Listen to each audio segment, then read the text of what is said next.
દહેજ ભેંસલી ગામના કોન્ટ્રાક્ટરે કંપનીએ પેમેન્ટ ન કરતા વિડીયો બનાવી આપઘાત પ્રકરણમાં મૃતકના પરિવારે 24 કલાકે મૃતદેહ સ્વીકાર્યો હતો।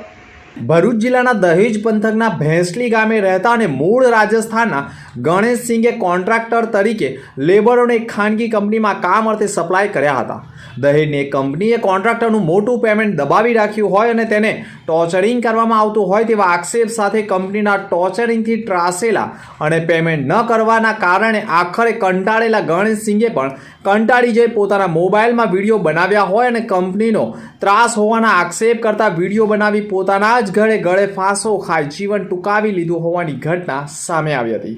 કોન્ટ્રાક્ટર ગણેશ સિંઘે કંપની તરફથી પેમેન્ટ કરવામાં ન આવતું હોય અને 70 લાખ ઉપરાંતનું કામદારોનું પેમેન્ટ તથા પીએફ સહિત વિવિધ નાણાંઓ બાકી હોય સતત માંગણીઓ કરવા છતાં કંપની દ્વારા ચૂકવણી કરવામાં ન આવી હોવાના આક્ષેપ સાથે તેઓએ આપઘાત કરવો પડ્યો હોવાના વિડીયો સોશિયલ મીડિયા ઉપર વાયરલ કર્યા હતા। આપઘાતના પ્રકરણમાં 130 જેટલા કામદારોમાં કોન્ટ્રાક્ટરે કરેલા આપઘાતથી ગમગીની ફેલાઈ ગઈ હતી, જેના પગલે મૃતકના પિતા, ભાઈ, સસરા સહિતનાઓ પણ ઘટના સ્થળે દોડી આવ્યા હતા। ગઈકાલે આપઘાત કરેલા ગણેશ સિંઘના મૃતદેહનો અસ્વીકાર કરી છેલ્લા 24 કલાકથી ન્યાયની આશાએ ઝઝૂમ્યા હતા।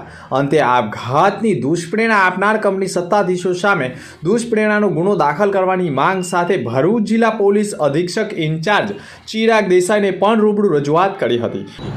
मैं गणेश सिंह का भाई हूँ। मेरा एसपी साहब से ये निवेदन है कि गणेश सिंह के साथ जो घटना हुई है, ऐसी घटना आगे चल के ये कंपनी वालों की वजह से कोई भी कॉन्ट्रैक्टर या कोई लेबर के साथ ना होवे और हमको न्याय दिलाए। और इन्होंने बहुत टॉर्चर किया। इनका 60-65 लाख रुपया रोक रखा है, 2020 का से रोक रखा है पैसा।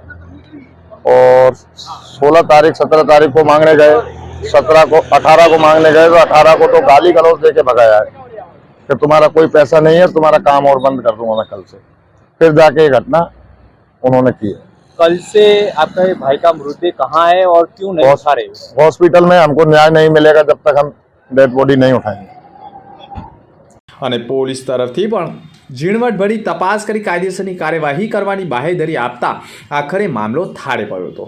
સમગ્ર પ્રકરણમાં દહેજ પોલીસ મથકના પીઆઈ પ્રદીપસિંહ વાઘેલાએ પણ સમગ્ર ઘટનામાં મૃતકના પરિવારને પણ આશ્વાસન આપ્યું હતું કે સંપૂર્ણ પ્રકરણમાં ઝીણવટભરી તપાસ કરી કાર્યવાહી કરવામાં આવશે અને તમામ પુરાવા એકત્ર કરી દુષ્પ્રેરણાનો ગુનો બનતો હશે તો તાત્કાલિક દાખલ કરવાની હૈયાધારણા આપી હતી, જેના પગલે 24 કલાકથી ભરૂચ સિવિલ હોસ્પિટલમાં પોસ્ટમોર્ટમ રૂમમાં રહેલા મૃતદેહનો સ્વીકાર કરી આખરે મૃતદેહના અંતિમ સંસ્કાર કરવાની કામગીરી કરવામાં આવી હતી। રાષ્ટ્રીય કિસાન વિકાસ સંઘની ટીમ આજે ડીએસપી સાહેબ પાસે આવેલી હતી।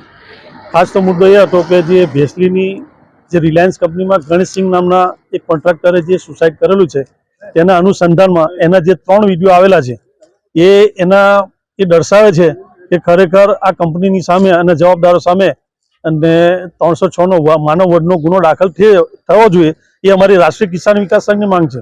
પણ આજે અમે ડીએસપી સાહેબની ઓફિસમાં આજે રજૂઆત કરતા ડીએસપી સાહેબે અમને ખાતરી આપેલી છે કે વિડીયોના આધારે જે પણ કંઈ ફરિયાદ હશે એ ફરિયાદ અમે 7 સુધીમાં દાખલ કરીશું એવી અમને સાંત્વના આપેલી છે।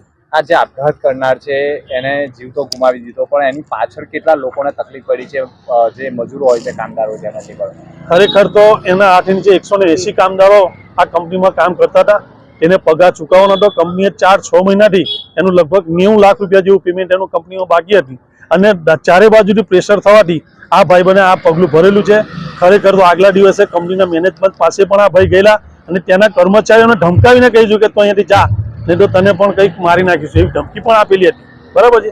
એના મતલબ કે એના અનુસંધાનમાં આ ભાઈ ડિપ્રેશનમાં આવી અને આત્મહત્યા એમને કરી લીધી છે।